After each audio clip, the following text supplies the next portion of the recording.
Welcome to today's video, everybody. As you can see behind me, we are at a car yard here in Japan to check out some cars and what the local market is doing. How much are cars like this here in Japan, especially the S15 Silvia and the R34 Skyline, probably the most wanted cars to hit that 25-year law, and with them just right around the corner, how much are you going to be expecting to pay?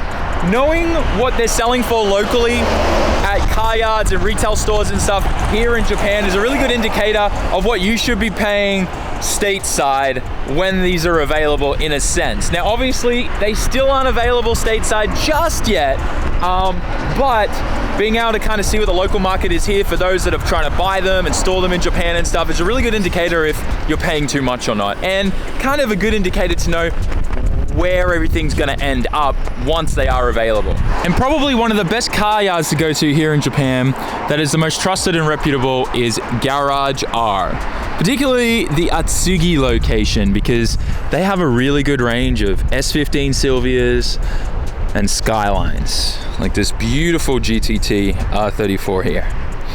Also some nice Z32s, 180SXs, like just really like S chassis, R chassis, you know, the cars that we all really want. Now I've been here probably at least once last year, and then the year before that another time, and it's kind of interesting to just see how some of these, you know, same condition model cars that they were selling back then, and just how much the pricing has gone up is kind of mind-blowing to me.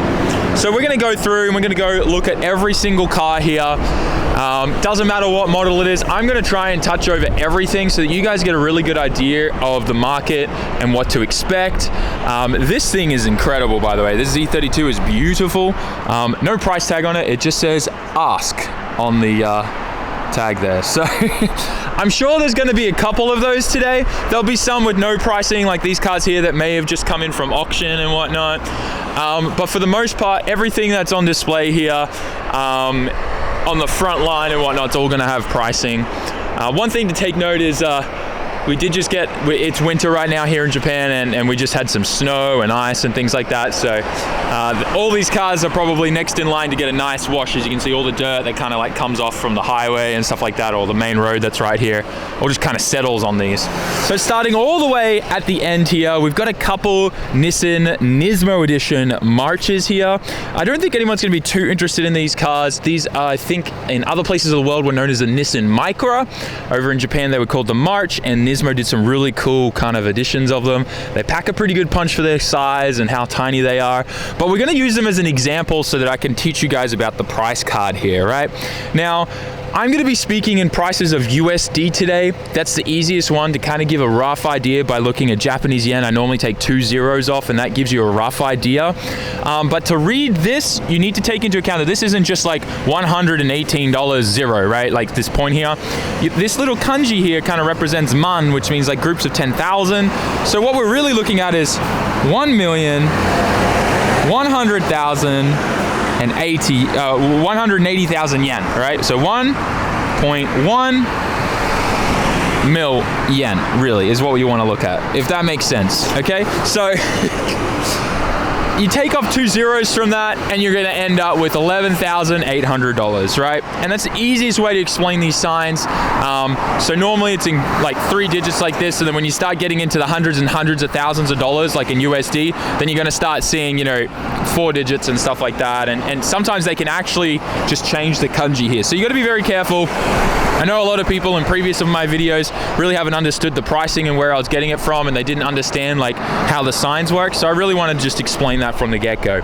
So we're looking at 1.1 million yen, and if you want to know the exact price, you can put it in your computer and look at the Google, you know, exchange rate. But roughly, you can normally take 2 zeros off. That'll give you your price in USD, but it's going to end up being cheaper because the USD, you know, is obviously much stronger than the yen exchange rate wise. We're looking at about $12,000 probably, everything for this car, because it's 11.8, you know, and we're looking at about 10 for this one. And these were really, really cool cars from the factory. Probably something like that I wouldn't mind driving around as a daily, you know what I mean? Kind of cool. Looking over here, I think we have a Noah, or is this a Velfire? I always get those mixed up. But this thing's really cheap. This is like $3,000, 2.8. See how we've only got 2 digits there? That's actually really cheap. But I think we're really focusing on the sports cars here today. So 350Zs.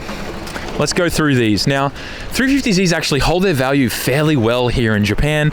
It's been very hard to get a cheap 350Z, especially manual ones. Not many base models came out in Japan. They were all like the limited edition, like Nismo ones, or Brembos, you know, track editions and stuff like that. And they held their value very, very well. So we're looking at this one. This one's roughly, it's 11.8, you know, $11,800 roughly. So it's around 12, let's just call it 12, round it to the nearest. And let's have a quick look over this. It's manual. It's done 99,000 kilometers, so it's at 100,000 kilometers right now. And we're looking at a DE, right? So 2006 roughly, or even older maybe. That's crazy. Like, I guess in the USA and Australia, that's kind of HR pricing, but things may be different over there. You know, obviously I don't live in those countries, but let me know, I'm curious. For a DE 350Z manual with 100,000 kilometers, is 12 grand a good price? I don't know. This one's roughly around $14,000. See, we got 13.8. And this is Heisei 14. So how the years work with cars in Japan as well. The H is Heisei, which is the emperor period, and 14. Now you can quickly type in Google to find out like what year that matches up with. But for me, just to look at this real quick, because I don't know the emperor calendar, I can see by the hood and a few other features on the car that this is not a HR, so this will be a DE most likely. And how many kilometers is this thing done? Ah, so this has tampered cluster. So they don't actually know the true kilometers on it, but it is manual and relatively in pretty good condition. Needs a good wash, obviously, because of all the dirt that's fallen on there from the bad weather recently. But yeah, DE for 14 grand? I don't know. You know what I mean? Like, and a tampered cluster, I just don't know. Moving on to an automatic convertible 350Z here. That's roughly around 8.8 grand, so $9,000. Not too bad, to be honest, considering it's an automatic and it's a convertible. Probably the most undesirable 350Z on the market. This one's done 113,000 kilometers. It's a DE once again. Pretty cheap. But still, I think I would see this maybe like $3,000-$4,000 cheaper elsewhere in the world. We have another automatic DE 350Z, and this one's going for the same price as the convertible. See, I would have thought this would be more, but that's crazy. This has got way less kilometers on it. It's only got 58,000 kilometers. Half of the kilometers is this one. This one's a Heisei 17. So, yeah. This was Heisei 15. So this is 2 years newer, half of the kilometers of that, but because it's automatic, still a DE, it's probably actually the rev up edition. A lot less in price. Interesting. I wonder if in Japan the convertible's kind of more sought after. We're going to skip a few 350Zs now just because there's so many here, but I wanted to touch on them a fair bit just because I really believe that these are like the new S chassis in the motorsport realm, especially like for drifting and time attack and grip and stuff. These are really good cars. There's a lot of aftermarket support now, and I think the demand for these is going to keep going up and up and up as a used car because they really are kind of like the cheaper alternative of these S and R chassis right now for those that really want to get behind the wheel and drive them. You know, a lot of people don't really want to buy these and drive them hard anymore, you know, and kind of want to use them as collectibles and investments. But moving that along, I figured we'd touch on this 370Z a little bit because this is mind-blowing to me that this 370Z is $32,000. It's a Heisei 21, so still fairly new, and it's got some nice wheels and stuff on it.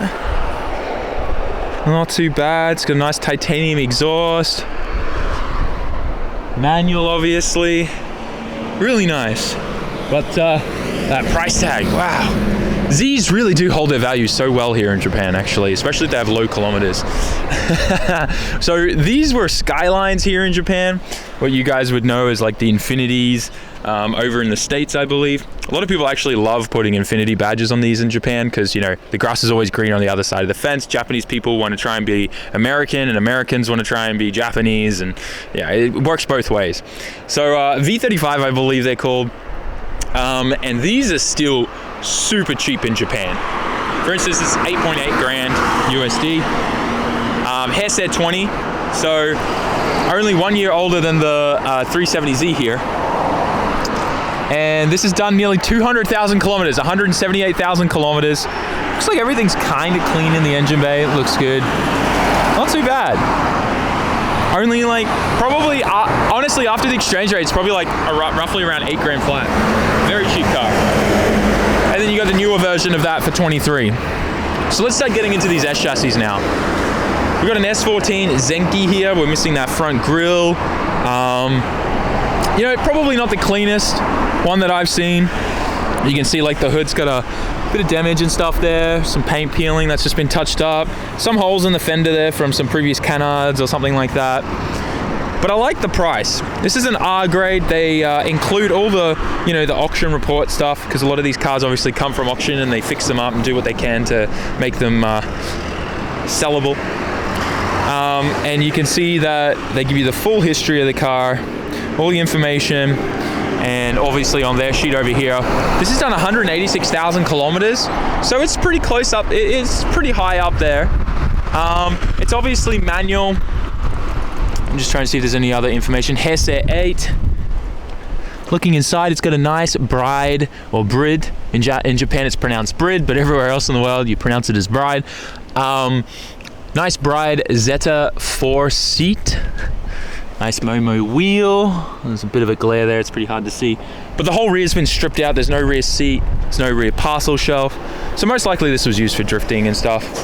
You can see that the trunk here, the spoiler was removed and some putty was used and scratched up there, and now some surface rust has come through. It's missing the rear brake light. So this would be a really good car for someone who wants to get into motorsport with it and doesn't mind, you know, fixing up some things on it or putting an aero body kit on it, that kind of thing. And it's for it's like $9,800. It's 10 grand. You can't really go wrong with that, you know. It's got an LSD, bunch of good parts. The only thing, non-turbo engine. So this is roughly what you're going to be looking at for something around this. You know, something that needs work, missing a fair few parts and stuff because it was used for, you know, having some fun, but it's non-turbo. So this would be a good base for someone to start, to build a turbo engine or do an engine swap or something like that. And all in all, the body's pretty straight. It's not too bad. Moving on to some S15s now. This is where things start going up in price. Let's start with this blue and red one and then move up to why this one's like 45, 46 grand. But yeah. Just quickly, if you're watching this video and my channel for the first time, why don't you hit that subscribe button? If you're into Japanese cars just like this, I'm sure you're gonna love hanging out here.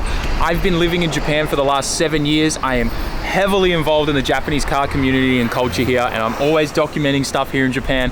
I have an S15 myself, a Skyline, and a bunch of other cars that we're building on the channel, and I'm really into drifting and hoping to get into competitive drifting one day over here in Japan. So if you like that kind of stuff, hit that subscribe button, and since we're kind of halfway through the video, let me know what's your favorite car that you've seen here in the comment section by the end as well. Anyways, let's get back to these cars.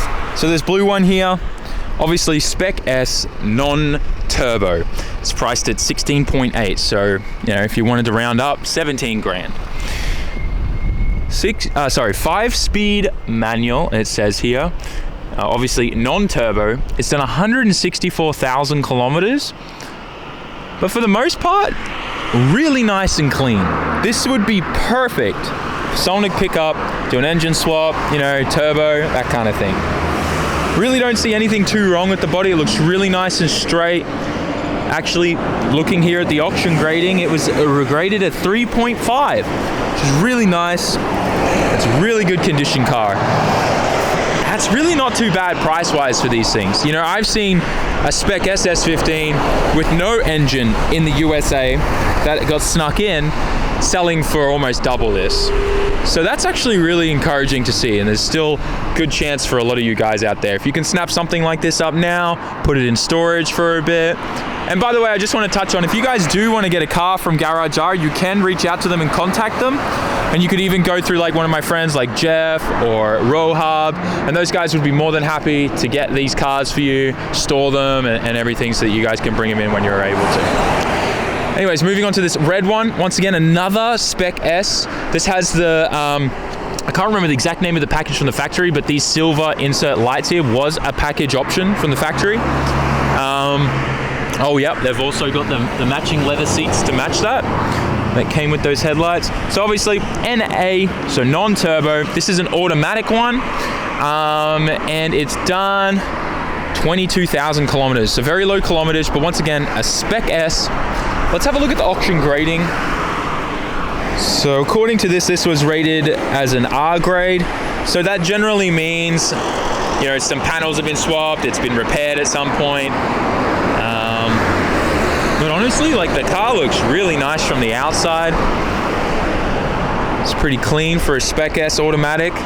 Once again, really good base for someone to grab and do a turbo motor swap.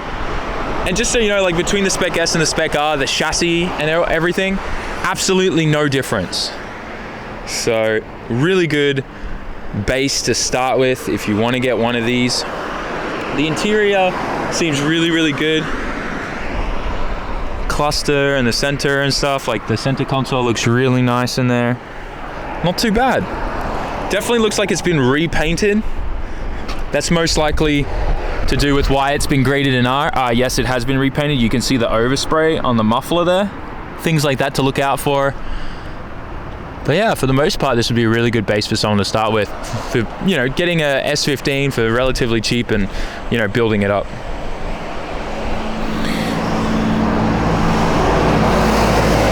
Let's take a look at this Spec R S15 Silvia, which looks really nice, by the way. It looks amazing. We still got all the stock parts on there.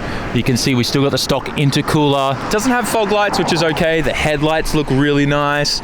There's not too much, there's nothing I see wrong with the exterior of the car. It looks very, very unmolested in stock. This came from the auctions. It was a 3.5 grade, so it's really nice. It seems like there was some markings on the rear quarter panel here where there was some clear coat or something coming off. Which looks like they've had that fixed up, which is amazing. It's fine. Pretty easy to, you know, re-clear coat some sections these days. But this thing's done 67,000 kilometers. Super low miles. Super low miles. $45,000. Want to round it up?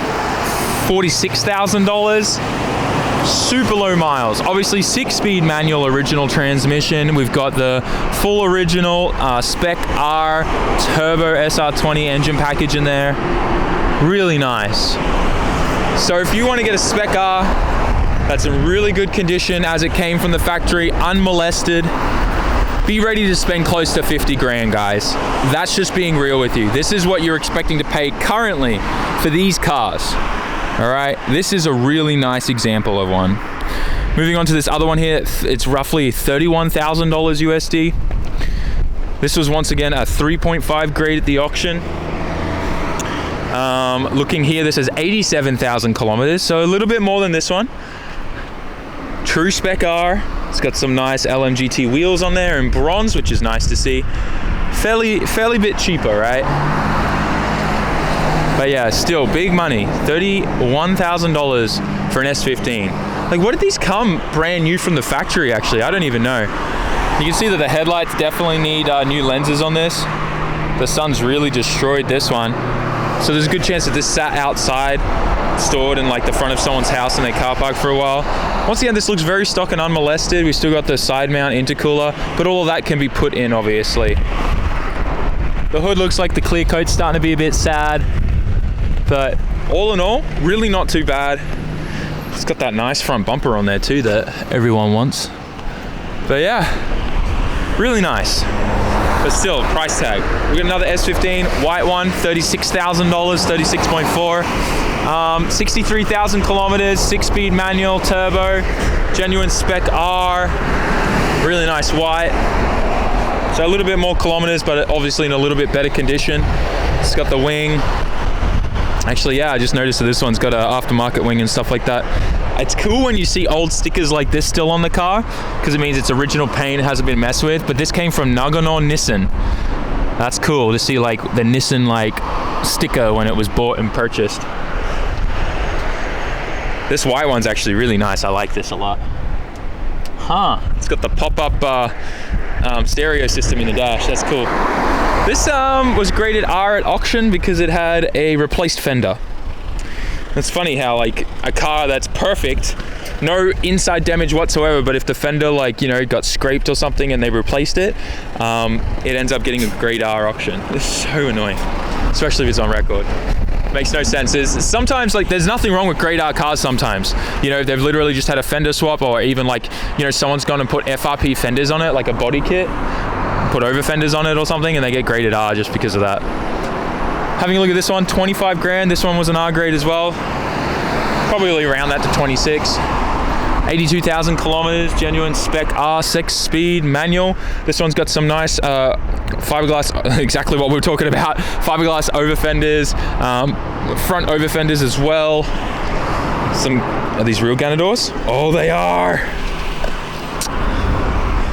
Really nice, but obviously been heavily modified.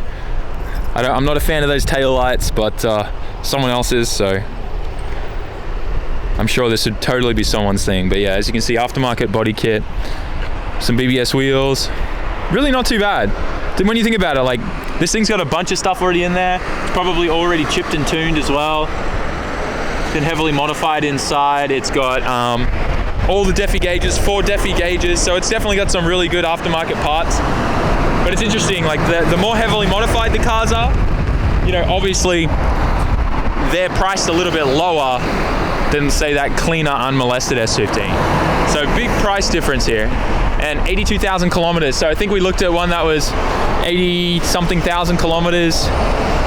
This one's 63. I think there was an 80,000 one here somewhere, right? Yeah, 87, so only 1,000 more. But this one's cleaner, like condition-wise hasn't been modified with FRP or a body kit, and it's like 10 grand more. Moving up to this red one, $22,000 for this bad boy. Front mount intercooler, looks like a bunch of parts bolted on. So this is originally a Spec S swapped to the turbo engine. It's got a 6-speed manual, heavily modified. Been recently resprayed red by the looks of it. It's got rolled fenders, aftermarket taillights. Not too bad. Really clean, really nice S15 for someone that wants to get into motorsports. Got some Defi gauges. Nice Momo wheel, tiny wheel though. That's like a 310 or something. But yeah, you're still looking at paying big money for something that's a Spec S that's been swapped and upgraded to the turbo motor and stuff. Interesting, hey. As you can see, a couple more cars up the end here.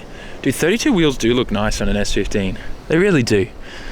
Nice black S15 here. This one was a swapped one as well. So originally Spec S swapped up to a turbo motor. It's got the 6-speed manual in there. As you can see, there's some rust coming through here on the front top quarter panel. Very common spot actually to get rust on these. Aftermarket aero. Bunch of gauges in there. It's got an Apexi Power FC, bunch of cool parts. It was rated R for obviously a bunch of panels were swapped and replaced in the rear with fiberglass. It looks like this has done 150,000 kilometers, still around at 24 grand, and it's got that rust in the top. That stuff means nothing anymore. It's actually crazy how a little bit of rust like that doesn't devalue the cars anymore like it used to. Looks like these cars here have no pricing on them, but I do like that pink S15. May does need a new car. She did just get her license. All right, let's take a look at this S13 up at the end here. I love this blue color. Oh, damn, it's a Sil 80. That's sick. I love that. Nice. Obviously not a factory color, it's been resprayed, but this looks relatively nice. The interior looks really good for an S13. Is that S14 seats in there though? I don't think those are 13 seats. Looks good though. $22,000 if you want to round it. It's done apparently genuine 108,000 kilometers. That's really low. Originally, obviously a 180SX converted to the Sil 80 front end. Looks really good. Obviously turbo too. But man, like $22,000 for an S13? Whew. 180SX, turbo, $24,000 if we round it to the closest. Manual. Looks nice. It's got a GTR seat in there. And this should be a Type X. Does look like it is. I would have to, other than like the taillights and like the interior and stuff, it's kind of hard to tell. Looks good. We have to look at the sheet. 3.5 grade from the auction. SN9, so it is. Yeah, it is a Type X. Nice. Very, very clean. But rounded to the closest, $34,000 for this. Sorry, $24,000. Got my numbers mixed up. Moving on to look at some Z32s. Look at this one, NA, $16,000, 3.5 grade at the auction. And looking over here, it's done 50,000 kilometers, but it's an automatic NA. Looking over at this red one, rounding to the closest, $27,000, grade 4 at auctions, that sheet says, which means this is in really good condition. It's done 93,000 kilometers, it's manual and turbo. So that's a pretty good price. Looking over here, we have a black 34 GTT Skyline. So this will have an RB25 single turbo engine in this. It is priced, rounded to the closest, $35,000. And at the auction, this was graded R. It's had a fair few panels replaced. It's got a different hood, different trunk, and a few other panels are marked there. But interesting. 75,000 kilometers though, so it's still got pretty low mileage. But yeah, these things are definitely going to still be selling for more, definitely, when they're legal. Then we got this white one here, which has a bunch of Nismo Aero on it, so it's giving me feels of my old one in Australia. But no price on that. Looks like it's under negotiation according to that sheet there. But yeah, that's kind of everything here. I want to have a quick another look at this. This thing is beautiful. Twin turbo Z. I love how this one looks.